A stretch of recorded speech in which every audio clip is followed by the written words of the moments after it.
This is the X-Zone Broadcast Network, broadcasting worldwide on broadcast affiliates and satellite program providers, including CNN Broadcast Network, Sirius Satellite Network, Star Media, Good News Radio Network, Angel Broadcast Network, Wiki Broadcast Network, and WPBN TV. For more information on the X-Zone Broadcast Network, visit us at www.xzbn.net.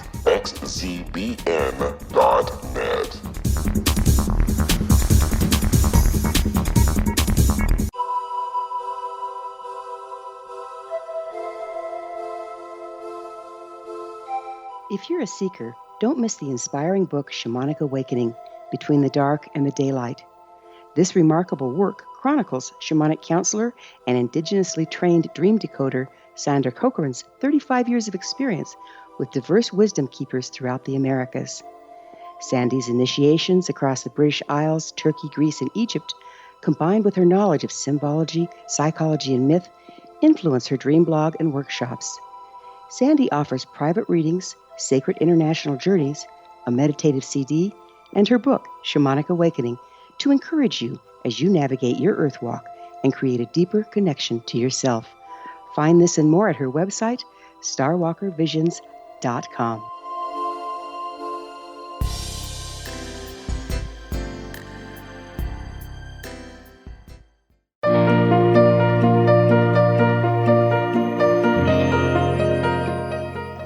Welcome back to the Ask Dr. Gibbs radio show on XZBN Net, coming to you from Toronto, Canada. If you are new to my show, you should know that my aim is to explore in depth and breadth 5 of the topics that I am most interested in, which are in the news, they're very relevant, and they are all highly problematic. I believe that I offer approaches and solutions to each of these issues, which I believe are unique and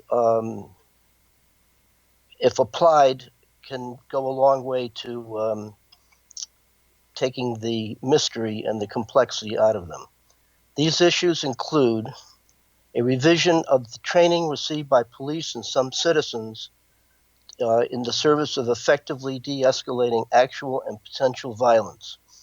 A second issue is a proposal for effectively preventing and treating heroin and opioid addiction that is clearly out of control. If you've read the recent stories from Chicago and other cities, there is a widespread escalation of a terrible calamity that's happening with people, seemingly government officials and health officials, apparently in a state of crisis, overwhelmed by the problem. A third issue is describing and exploring the phenomenon of amazing coincidences referred to as synchronicities, which are clearly in the air. They're sort of the interface between science and spirituality, in which I offer alternative theories and alternative ways of interpreting them in the service of effective problem solving. And fourth issue is for those considering going into some form of psychotherapy treatment, I will attempt to answer the many questions that you are likely to have, including such issues as how do you know you need it? What method is best? There are purportedly 365 different methods. You can't pick all of them, and you want to pick the best one. How do you know how to do that? How to find the best therapist for yourself? How does change come about? How long do you have to be there? How expensive is it? Why is it so expensive? And the likes. And I'm continuing to explore the fifth topic, which I call the truth about coping with anxiety, depression, frustration, and stress, usually without resorting to medication. Let me be clear, I am not anti-medication. There are many people in my practice, I'm a psychoanalyst in New York City, there are many people in my practice that absolutely need medication, and they along with talk therapy, which I provide, they go to psychiatrists who provide prescription medicine, and they absolutely need it. But I have also discovered that for many people who suffer from these symptoms that they really do not need it. And I want to provide evidence for that. And if you wish, try out my ideas on yourself, see if they're helpful. To review, this is, I believe, the 12th or 13th broadcast. There's a core theme that unites all of these problems.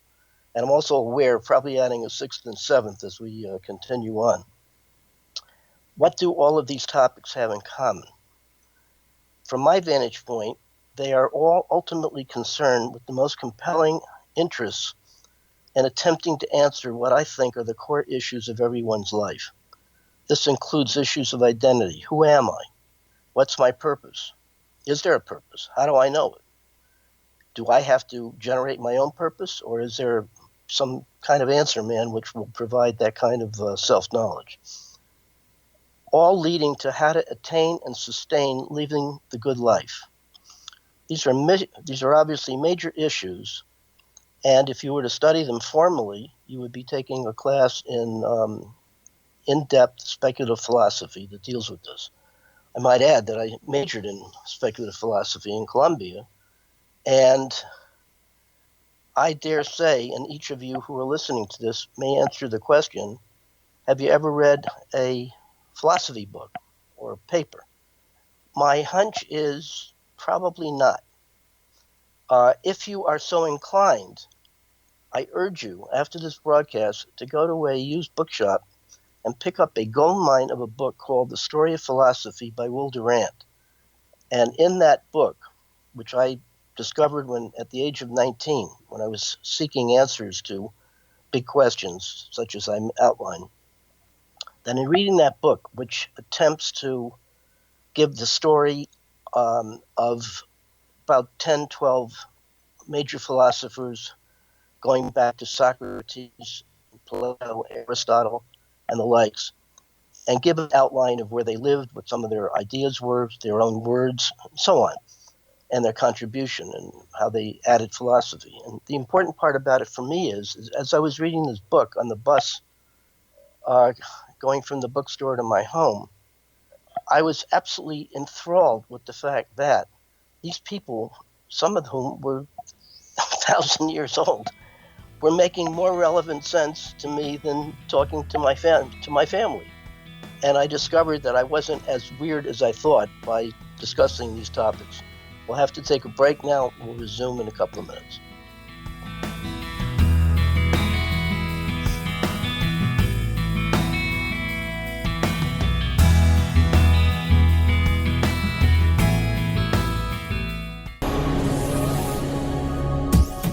This is the X-Zone Broadcast Network, broadcasting worldwide on broadcast affiliates and satellite program providers, including CNN Broadcast Network, Sirius Satellite Network, Star Media, Good News Radio Network, Angel Broadcast Network, Wiki Broadcast Network, and WPBN TV. For more information on the X-Zone Broadcast Network, visit us at www.xzbn.net.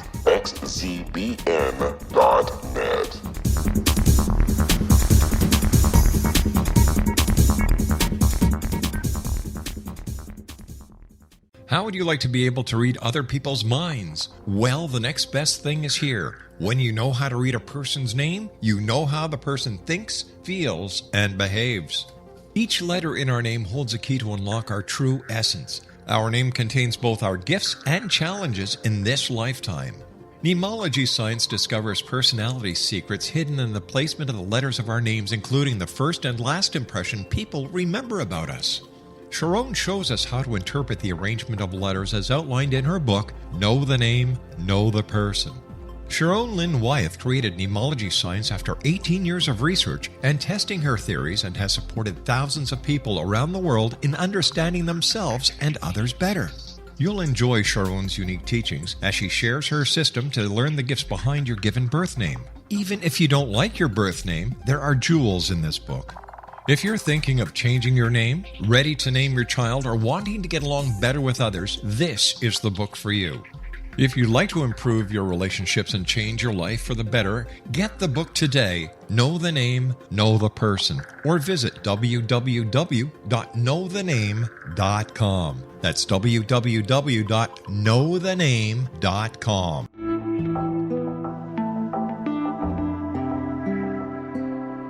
Take a step back in time and discover old Florida cuisine at Marsh Landing Restaurant in Fellsmere, Florida. Enjoy delicacies such as frog legs, gator tail, catfish, and swamp cabbage, or enjoy the more traditional cuisine such as hand-cut Angus steaks, ribs, and seafood.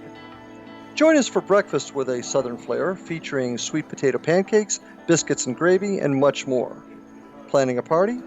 Marsh Landing's private dining rooms can accommodate groups from 8 to 80 people. While you visit, enjoy the historic pictures, artifacts, and stories that line the walls. Marsh Landing is truly a unique experience. Marsh Landing Restaurant, 44 North Broadway in historic downtown Fellsmere, or visit marshlandingrestaurant.com. Marsh Landing, old Florida cuisine at its best.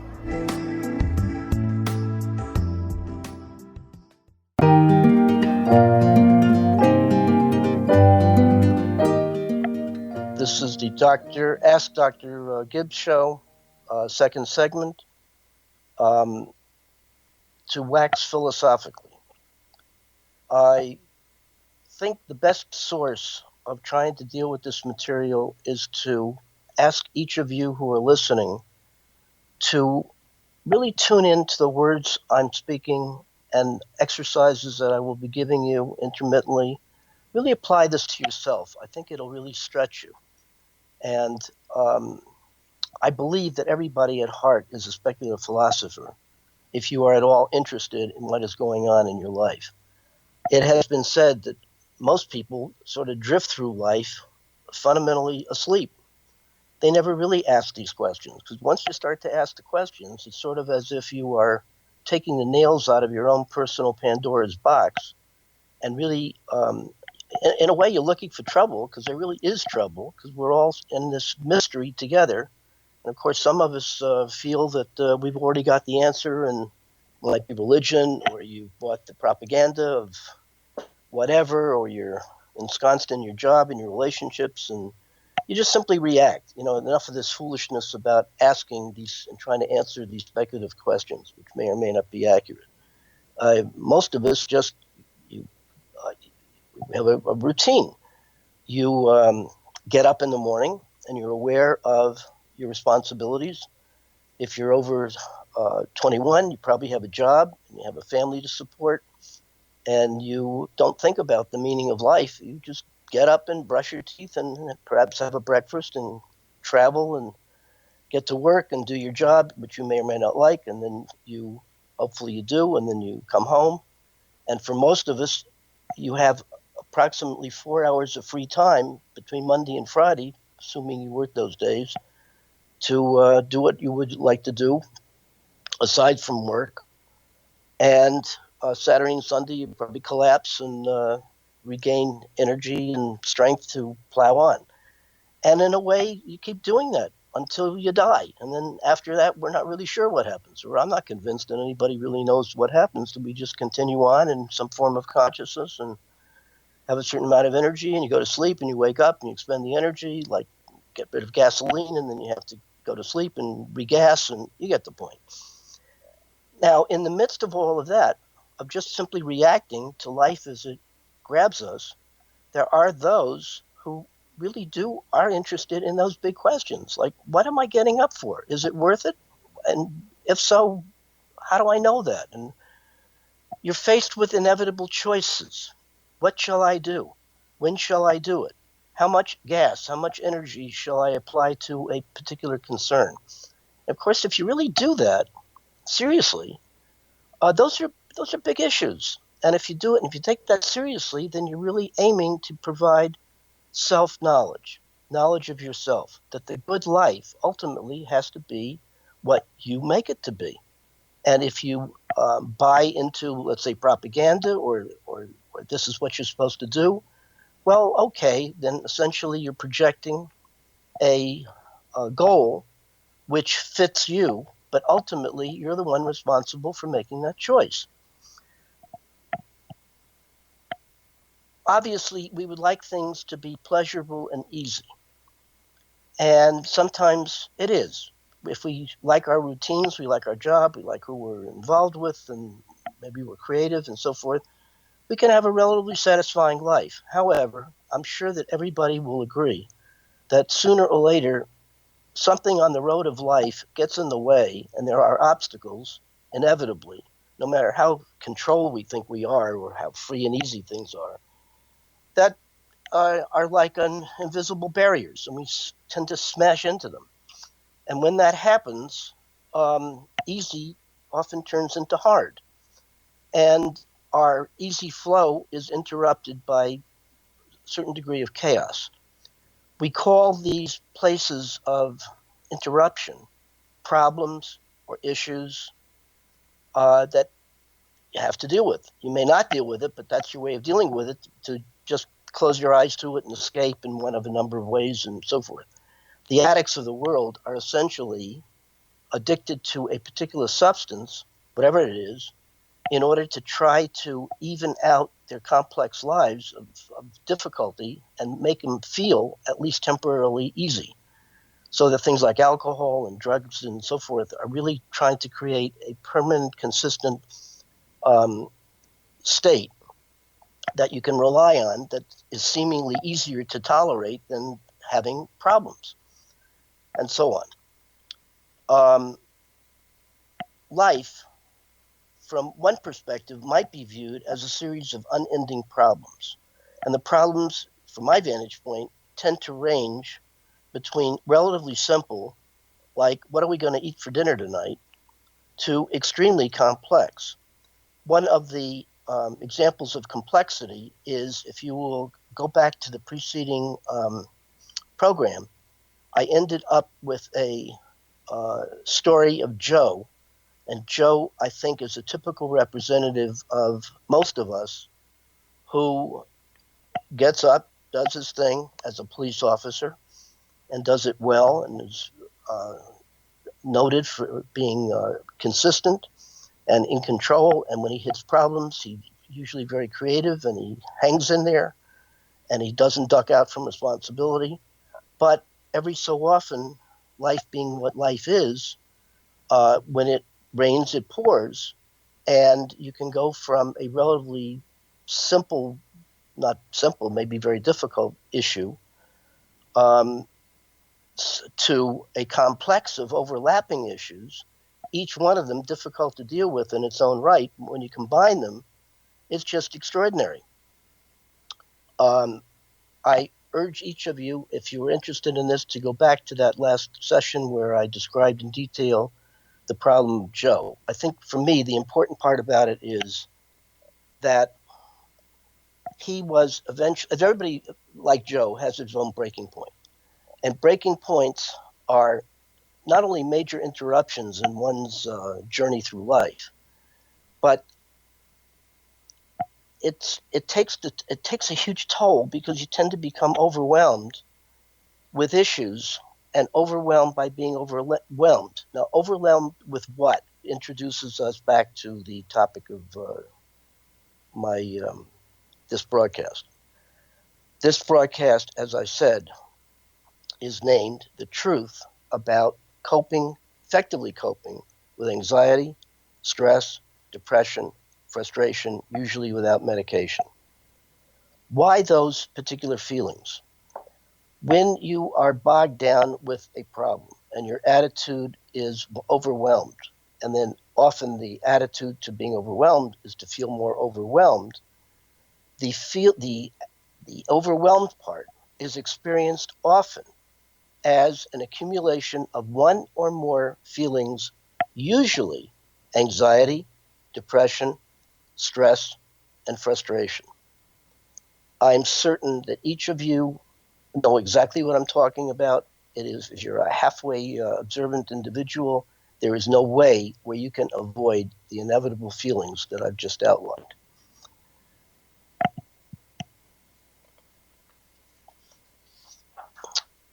At the point where you are overwhelmed, it is often felt as overwhelmingness as being quintessentially stuck. Let me give you an example of quintessential stuckness. Imagine that you are driving a car and you're on US 1, and unexpectedly you get an enormous feeling of being tired. You're really just exhausted. You want desperately to go to sleep. And you figure that your willpower is not up to toughing this feeling out. So you feel in the best interest of all concerned, you pull over on the road and you get off the road and you figure you're going to take a nap, which you do. And it's a nice sunny day and it's great to go to sleep. So you do it, and 4 hours later, you awaken to be extraordinarily surprised by the fact that there's been a major downpour and your car is surrounded by huge puddles of water. You go to gun on the engine, and obviously you deepen the wheels have no traction, so they're going to spin, and the more you gun the engine, you're going to sink further into the mud. That sinking into the mud feeling is how feeling overwhelmed by one or more of these feelings is experienced. What becomes critical then is your attitude to being overwhelmed with these feelings, which indeed is going to lead to a further deepening or intensification of feeling overwhelmed. So that when asked what your attitude is to anxiety, depression, frustration, stress, a usual answer is, I hate each one and I hate them cumulatively. So when asked, what's your attitude to anxiety, people will often say, I feel anxious about it. The same with depression, frustration, and stress. So in a way, once you're stuck, then you get more stuck and further stuck, and it's sort of like having a shovel, and obviously you have to get out of the stuckness or get out of the hole that you're in, but it's sort of like taking the shovel and digging further in the hopes that you're going to somehow dig your way out of the hole. But the truth of it is, that ain't going to happen. You're going to deepen it. So you got a real issue. And at that moment in time, you are going to be in deep mud. So clearly, you got to find a way out. Now, imagine being indeed in the rainstorm and you're stuck, and if you gun the engine, you're going to get stuck deeper. You can all appreciate that kind of experience. You may have been in it. If that were so, what would you need to creatively resolve what would seem to be an unsolvable problem? Many people will come up with the solution is to either have the car lifted out, which is improbable, or pushed out, which is probably not going to work. And that obviously what you need is some kind of traction underneath one or couple of wheels so that you have a way of gunning the engine and getting out. Often the creative solution to dealing with overwhelming anxiety and the likes is to find the equivalent of psychological traction, where you have to get underneath the feelings and you have to experience that you are more than the feelings. So you have a creative way of getting out. To cut to the chase, the answer to that question is you have to learn how to bear increasing amounts of these feelings, anxiety, depression, frustration, and stress. As we go on, I will show you how to do it, and the attempted cure, I think for most people, if you take this seriously, is going to be truly mind-blowing. The solution is cost-effective. It really works. It doesn't take long to apply. And as I ended up the last broadcast, I said that if the drug companies were to publicize the solution that I'm going to give you, I think that half the, maybe more, of the drugs that are needed would not be needed, and they would suffer enormous financial loss, so you know that the solution is never going to be adopted by them. We will continue after the next break.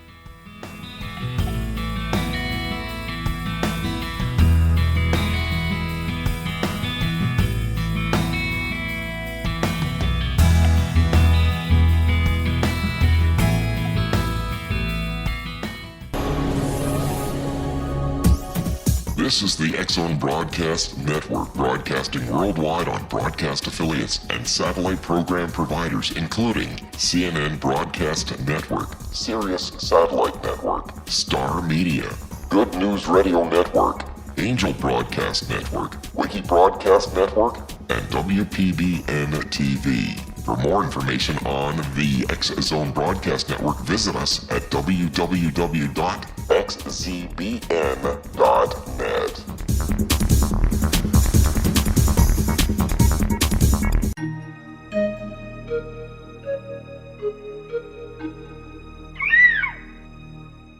While science pursues fact, magic accesses the quantum level, bridging random facts to form truth.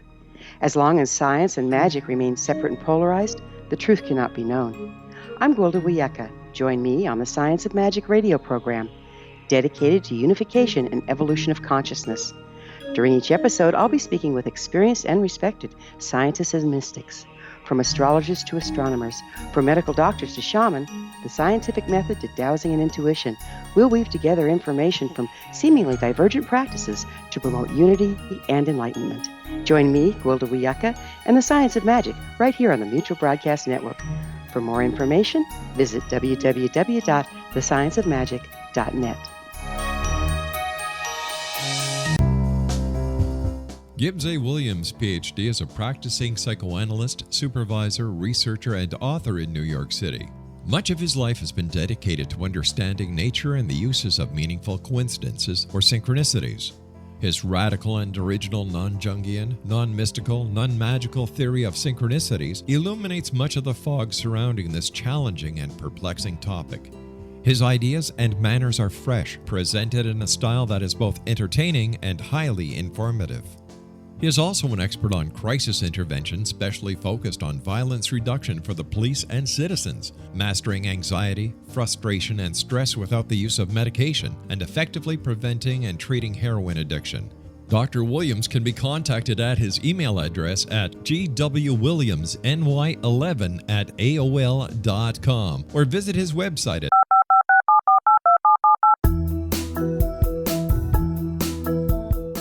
Did you know that when you're on the road with limited data or Wi-Fi, you can still listen to the X-Zone Radio Show with Rob McConnell, The Science of Magic with Gwilda Wiyaka, X-1, Dimension X, Space Patrol, and every minute of the X-Zone Broadcast Network by calling 213-401-0080, courtesy of Audio Now. No smartphone, app, or internet needed. It saves your data plan and it's free if you have unlimited minutes. Call 213-401-0080 to listen on any phone, anytime, anywhere. Remember 213-401-0080 for the best of the paranormal, parapsychology, and sci-fi radio programming anywhere, 24/7, 365.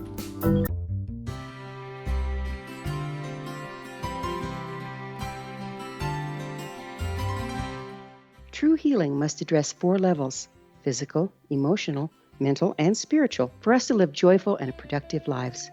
We tend to treat 3 of the 4, leaving the spiritual languishing. If you're tired of the same dysfunctional patterns cropping up in your life, soul balancing is for you. Trixie Phelps, owner and founder of Soul Balancing, is a naturally gifted energy healer trained in numerous esoteric forms, including shamanism. Trixie has created a powerful modality that safely and effectively clears your energetic field. A soul balancing session can remove interference, heal trauma, and restore your hope. Contact Trixie for a life-changing long-distance session today, www.soulbalancing.world.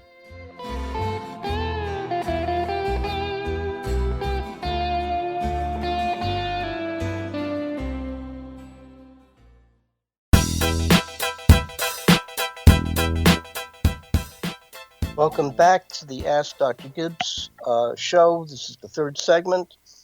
I am a believer that the best place to do research, which is what I'm asking you to do, is to use yourself as a sample of 1. In that view, I want you to imagine the following. To give you a sense of how stuckness feels and what to do about it, I'd like you to go back into your life and pick some of the worst experiences you've ever had. It doesn't matter whether it's early, middle, or yesterday morning. I want you to ask yourself, in identifying, let's say, the worst experience you ever had, ask yourself when it occurred, who were you with, when did it happen, and what were you most preoccupied with? You may be tempted to ask why, or what was it all about? You need not ask yourself that. It's too complex. You don't need it. Once you have located the particular trauma or terrible problem that seemed unresolvable in time and space, I want you to try to remember if you were in it then and you made a prediction of what your life was likely to be like 6 months after the onset of that indignity. What would it have been? Most people probably would say it would. My hunch is that I was in deep doo-doo, and that this might be it, and that I would be totally overwhelmed and couldn't imagine getting out of it. Then the crucial question is, if you go out for 6 months, what actually happened? What happened to the problem? What happened to the intensity of the problem? And the good news is, and there is good news, that whatever the degree of trauma that you suffered from the original issue, the bigger, most important observation is that 6 months later, if there was a 6 months that you could point to, was that you survived. And even if you had no therapy or no particular help, apparently you were able to cope in such a way that you were able to take what was overwhelming about one or more of these feelings, find a creative solution, if nothing else, other than to just simply give up and figure, all right, I just have to bear it, and hopefully I'll get through it. And the truth of it is that most people who are not in therapy and don't have able help manage. There is a cartoon that I like about a man with a flowing beard on a Denver mountain that's hollowed out, and there's streams of people coming with all their possessions, and they're going to enter this huge, big, cavernous place, and obviously it's like a rescue center. And on a placard, he says, look, folks, the end of the world is not occurring, so you got to learn how to cope. And that for most of us, that's what it is. It's like there are problems abounding. Read the Times, read the paper, look at what's happening. Look at the headlines this very day. There is a rampant feeling of anxiety and tension, and things are at a mess. There's never been more partisanship probably in our history than now. Things are polarized, not only in terms of the United States, all over the world. There's doubts about authority and people making sense. Everything's challenged. No one seems to be trustworthy. There's a crisis. There are multiple crises, and within the midst of them, an important fact about anxiety and crisis is that the feelings that you have are contagious. So that if, for example, you're around somebody who's extremely anxious and their minds are racing and they can't think straight and they're feeling helpless and such, if you identify with those feelings, often there's the sense of you're catching what they got, and you'll become anxious in the wake of their anxiety. A way out of that is that you have to make some kind of boundary between yourself and them, or a boundary between what's going on internally from what's going on externally.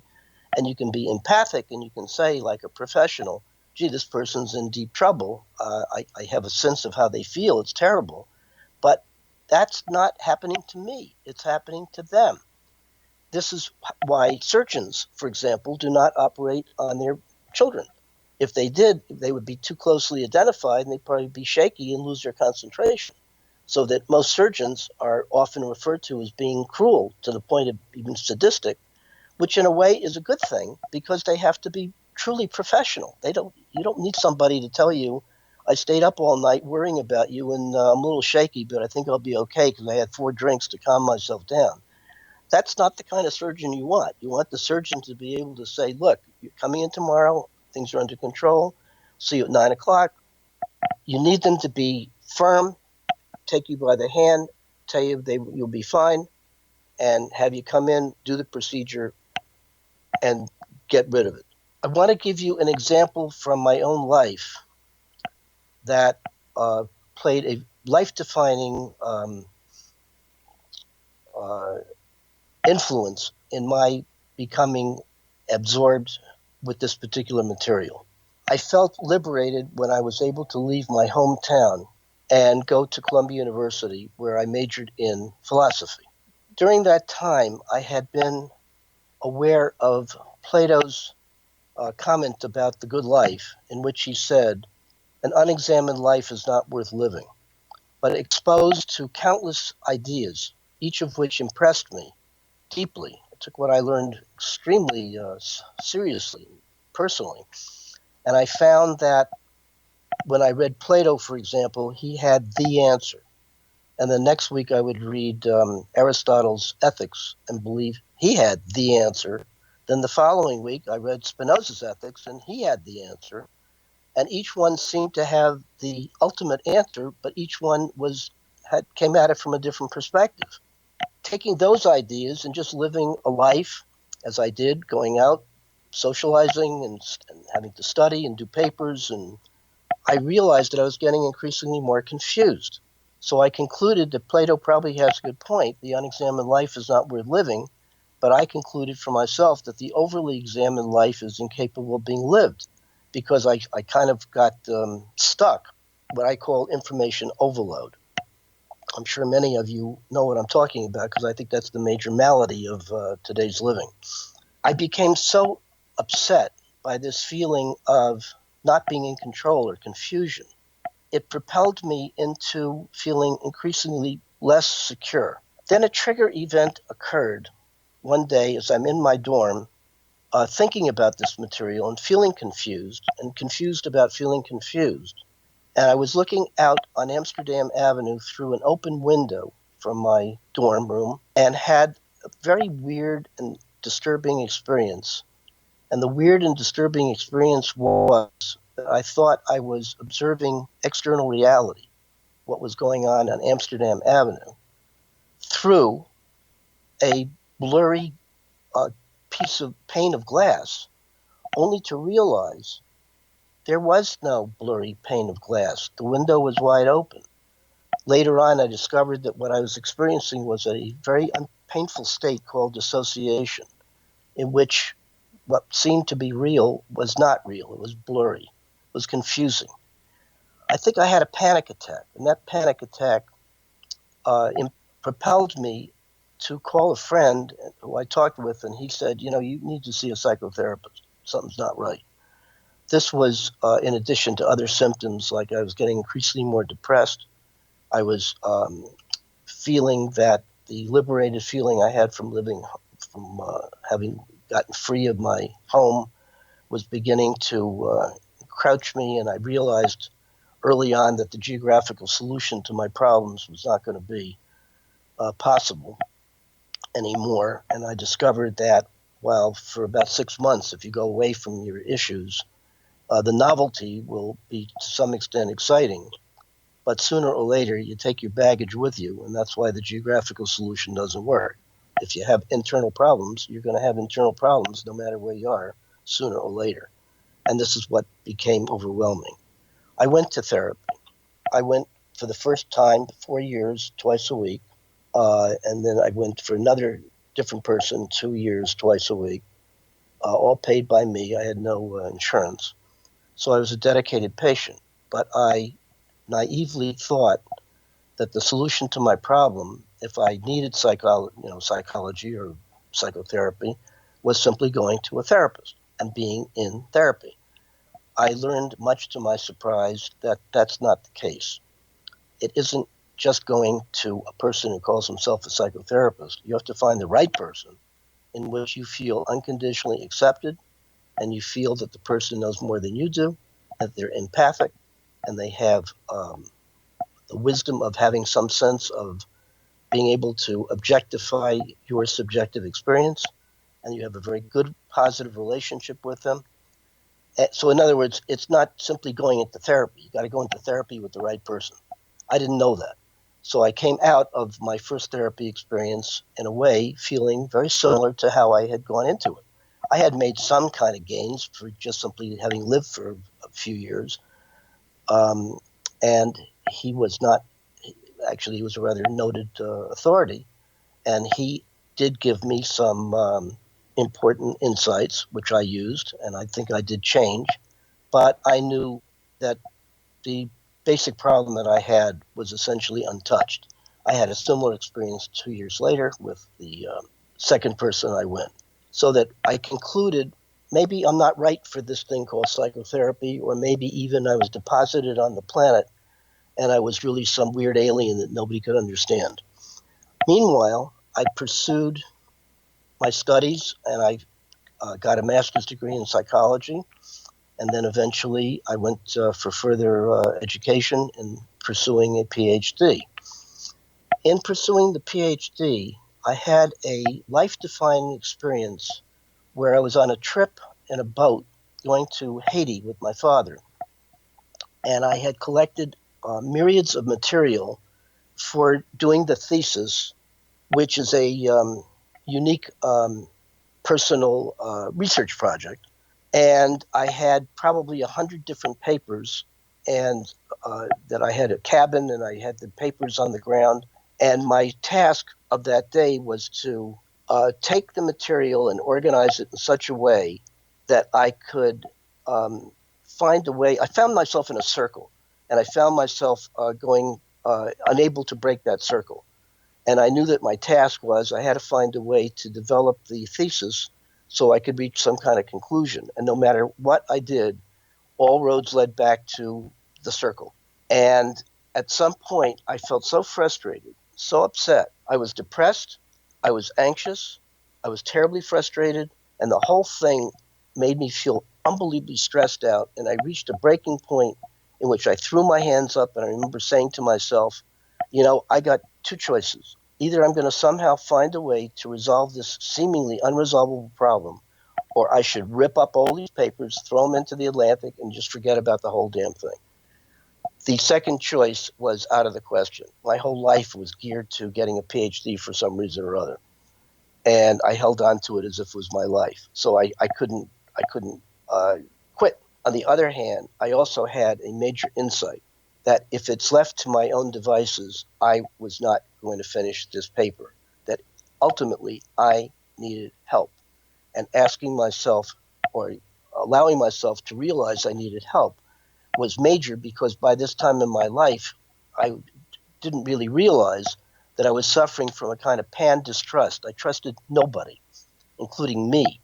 And I knew that getting out of these kind of overwhelming circles, this overwhelming stuckness, was going to be my responsibility, and I couldn't really depend upon anybody else. And I had an illusion of self-sufficiency.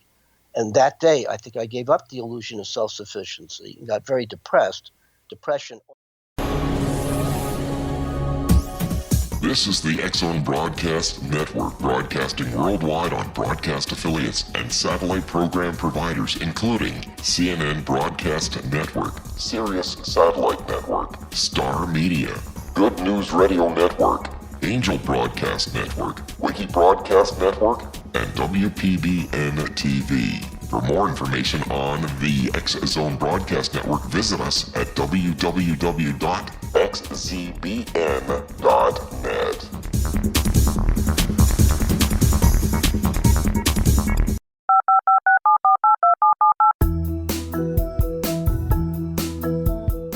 Did you know that when you're on the road with limited data or Wi-Fi, you can still listen to the X-Zone Radio Show with Rob McConnell, The Science of Magic with Gwilda Wiyaka, X-1, Dimension X, Space Patrol, and every minute of the X-Zone Broadcast Network by calling 213-401-0080, courtesy of Audio Now. No smartphone, app, or internet needed. It saves your data plan, and it's free if you have unlimited minutes. Call 213-401-0080 to listen on any phone, anytime, anywhere. Remember 213-401-0080 for the best of the paranormal, parapsychology, and sci-fi radio programming anywhere, 24/7, 365.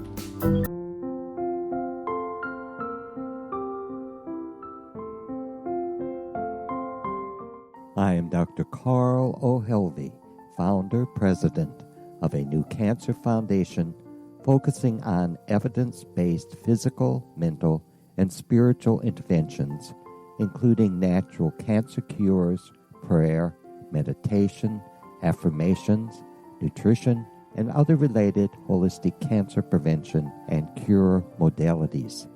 These are used in cancer education, research, and financing care. I ask for your help to continue this important work by donating at www.holisticcancerfoundation.com.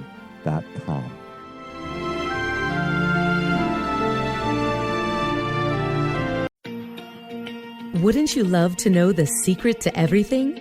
Well then, meet Dr. Kimberly McGeorge and her cutting-edge breakthrough knowledge that combines science with possibility. Dr. Kimberly brings real-life answers and healing to those open to alternative solutions. She teaches solution-based programs and classes that will change all areas of your life forever. Specializing in conscious creation, intuitive readings, and energy medicine, you can rapidly shift health, relationships, business, and money and abundance challenges quickly.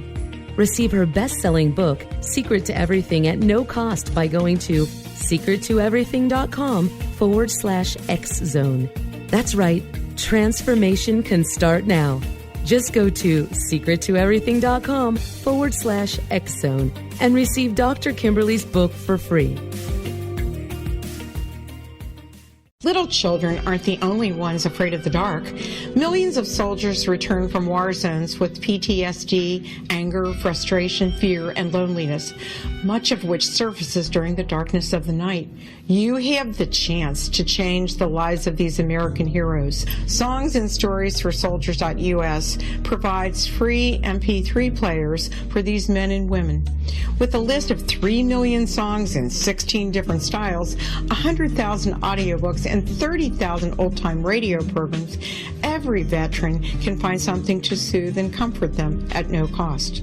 All our players contain an 8-hour audio program designed to help veterans fall asleep.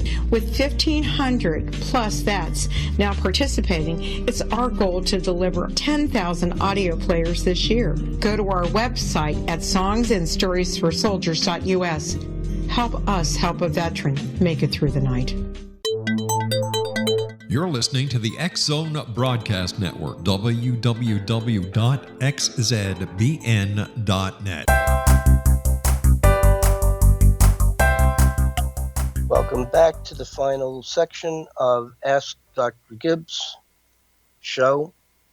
I want to pick up where in the midst of accumulating a PhD, which eventually I did get, and becoming a psychotherapist, seeing patients, I realized that my symptoms were increasing and intensifying. Among them, that propelled me into a third attempt, which was a 11-year psychoanalysis 3 times a week, no insurance. I remember feeling hyper self-conscious. If I would just walk down, let's say, Fifth Avenue, I had the horrible experience of feeling that there was a person keeping notes and watching everything I said or did, even in my mind, and evaluating my consciousness. And I realized at the time, this is absurd. There is no biographer, evaluating me, and realized that what I was experiencing was feeling I was back home, where I felt hyper scrutinized by both my parents, and usually what they evaluated was I was failing life, or I was failing being me, which is one of the reasons why I wanted to leave my hometown and go to Columbia University, which I guess to some extent made matters somewhat better and somewhat worse.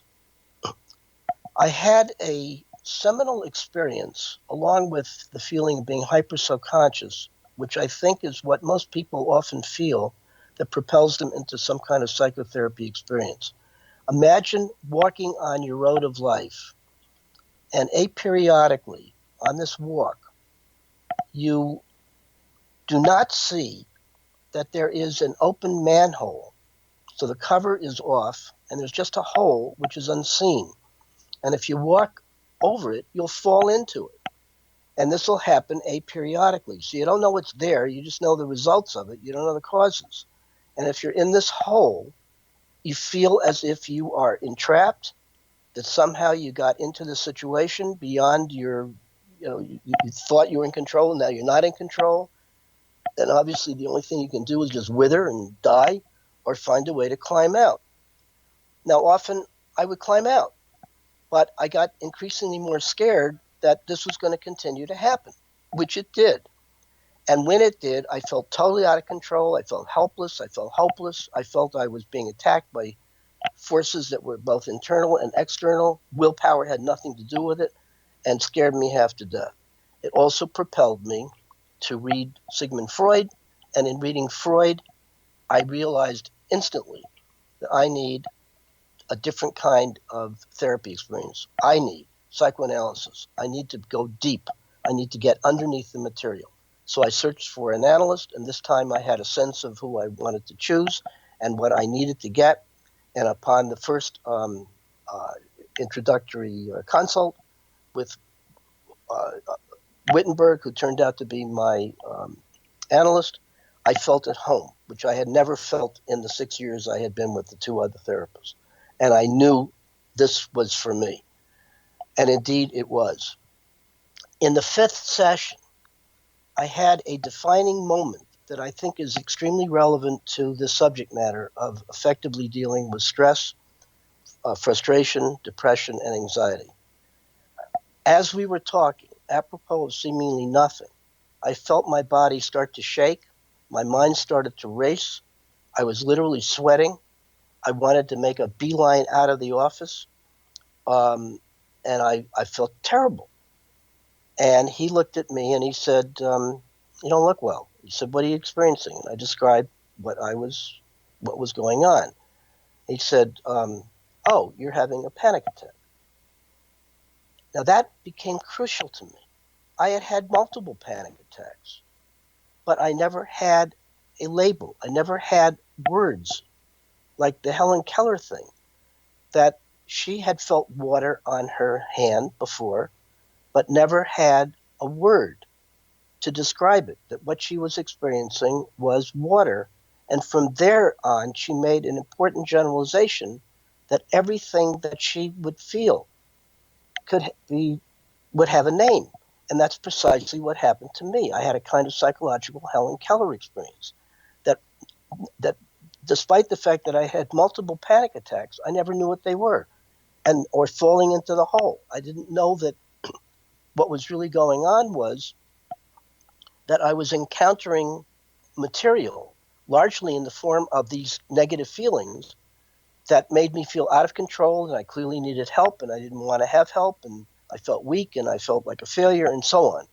That really what I was experiencing was a difficulty in regulating my own self-esteem. As he said, he continued to talk about anxiety, and he said, look, I've been in business for 50 years. I have never lost a patient to a panic attack. You will be okay. So his words were reassuring. I got something that's temporary. Just hang on and listen to his words and listen to his soothing manner, which it was. So I felt calmed and reassured that he knew what was going on and that he was a master at dealing with this stuff, which indeed he was. He further said that anxiety, he explained it. And he said it is a process that has a beginning, a middle, and an end. What it is that the forebrain, the natural basic brain of each person, experiences whatever is being said or triggered off as a threat to the integrity of the self. It is as if there is some real or imagined threat to one's existence by virtue of whatever was triggered off, and that it shoots adrenaline into the nervous system, And adrenaline is used to act as a stimulant to prepare the system for fight or flight. He further said, what's your attitude to anxiety? And I said, I hate it. He said, that's your problem. You have to be able to convert your understandable antipathy for these feelings from negative into positive. And a lot of the early therapy that I did was indeed learning how to bear increasing intensities of these kind of negative feelings, including the anxiety, depression, frustration, and stress, among a whole host of other feelings, such as ambiguity, not knowing, feeling weak, feeling helpless. If you will refer back to one of the broadcasts, I asked each of you to generate on a piece of paper all the feelings that you could imagine.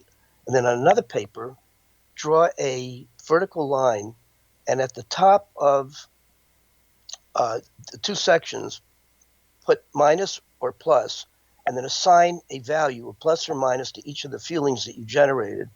So you have a list of negatives and a list of positives, and then what you want to do is try to ask, what do the positives have that the negatives don't? And ultimately, the answer is that you're more at home with the positives. They're more bearable than the negatives, which you hate and wish you didn't have to deal with. Now, the drug companies play on this. What they believe is the problem underlying anxiety and depression and so forth is a chemical imbalance. So their solution is restore the chemical balance. So how do you do that? Well, they say go to your doctor and take note of the ad that we're going to be mentioning, and you'll try out the colorful pill of the week, and you'll feel better within 2 weeks, because it takes 2 weeks for the drugs to get in the system. And the truth of it is, it does tend to work for many people. On the other hand, it's also very expensive, and the side effects, if you look at any of the ads on TV, I guess in order to prevent them from being sued, they warn you that taking this little pill ultimately may benefit you. On the other hand, you got to work through hell. You sometimes get very fat. You often lose your sex drive and so forth. They don't emphasize that. They will tell you they're terrible, debilitating effects, but in Maine, the benefits outweigh the liabilities. Well, I don't think so. I think the cure is often worse than the disease. So they don't mention this. Other attempts at dealing with anxiety and so forth has to do with relaxation exercises. And in a book that I wrote in collaboration with my brother called Attitude Shifting, and I urge each of you who may be interested to go to Amazon, plug in Gibbs Williams, look for the book called Attitude Shifting, and consider downloading it for the extraordinary price of $5. And it's got all the material that we're discussing on these broadcasts and more that I think you will find extremely illuminating. In that connection, on Facebook, if you're interested in exploring this topic and other topics more, look for the Ask Dr. Gibbs URL, and on it, I urge you, if anybody is particularly interested in pursuing this topic more personally, I invite you to be a guest on the Ask Dr. Gibbs show, and I'll work with you with respect to where you are and show you how to move yourself from being unstuck into a creative mode of into a creative attitude, which will help you learn how to become an effective problem solver, which is what this show is all about. I indicated that with synchronicities, that they also start out with a seemingly unresolvable problem, and the person feels stuck. And if your attitude to the stuckness is progressive and you're prepared to struggle with struggle, it'll turn on what I think is everybody's creative process. The show that I'm in now, the topic of coping with stress and so forth, is really, if you don't have a positive attitude to being stuck, you have a negative attitude, what do you do? And that's what this broadcast is all about, how to deal with the negative aspects of learning how to deal with this stuff. Well, I guess we've come to the end of another broadcast. I urge you to tell your friends and family if you're interested, and I will pick up and see you next week.